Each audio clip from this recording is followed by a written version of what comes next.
Yun, hello mga ka-Empire. Meron nga pala ako mamay upload sa YouTube, abangan nyo. Ratio ng last Sunday ng Lucena Bitaw. Yun tayo nag-motor cup din doon. May entry tayong dalawa. Isa lang nakapagpaklak natin, yung Beckert X Cooper. Kasi yung isa cut off.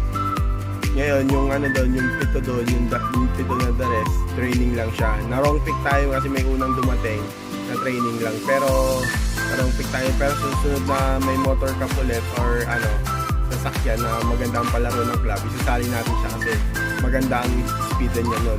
Mas nauna siya, kumbaga nauna siya ng dun sa pangalawang may ano na naka-entry natin na isa sa motor cup.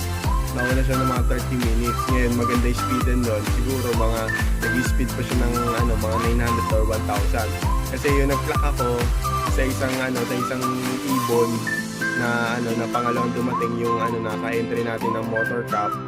Ano siya, 800 speed na lang niya. Yun, 856 speed na lang niya.